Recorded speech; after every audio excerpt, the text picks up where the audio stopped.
কান্না করতেছো? একটা মেয়ে তোমার ছেড়ে চলে গেছে, তাই তুমি কান্না করতেছো? আরে ভাই, যদি কান্না করতে হয় না, তাহলে এই বিষয়টা নিয়ে কান্না করো যে একটা মেয়ে তোমার টাকার জন্য ছেড়ে চলে গেছে। আর যে বাপ মায় তোমার জন্ম থেকে এতটুকু পর্যন্ত এত কষ্ট করে লালন পালন করে বড় করছে, ওই বাপ মা আজ পর্যন্ত তোমার কাছে 10টা টাকা পর্যন্ত চায় নাই।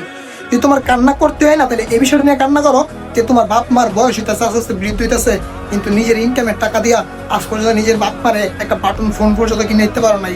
যদি তোমার কান্না করতে হয়, এই বিষয়টা নিয়ে কান্না করো যে টাকার জন্য তোমার আত্মীয় স্বজন, এলাকার লোকজন তোমার বাপ মার কতগুলো কথা শোনাইছে, তুমি তাদের সন্তান এগুলো শুনছো, এই বিষয়টা নিয়ে কান্না করো। যদি তোমার কান্না করার এতটা শখই হয়, তাহলে এই বিষয়টা নিয়ে কান্না করো যার সাথে কথা বলার সময় তোমার বাপ মার ফোন এলে তুমি তাদের ফোনটা কাইটা তার সাথে কথা বলতা সময়ের ব্যবধানে, সেই মানুষকে বলে দিয়েছে যে তোমার খারাপ সময় তোমার বাপ মার পড়লে তোমার সবাই আগে তোমার কাছে এই বিষয়টা নিয়ে কান্না করো। যদি তোমার কান্না করার শখই না, তাহলে এই বিষয়টা নিয়ে কান্না করো তোমার বাপ বৃদ্ধ হইতেছে, আজ পর্যন্ত তুমি বাপের উপরে এগাইতেছো, কিন্তু নিজে একটা ইনকামের সোর্স বাই করতে পারো নাই। আরে ভাই শোনো, আফসোস করো না, কান্না করো না, মাইয়ার সঙ্গ ধরবা, জীবনে নিজের জীবন নষ্ট করবা, টাকার সঙ্গ ধরবা, নিজের জীবন সুন্দর করবা, কথা বলা মাথায় ঢুকাও।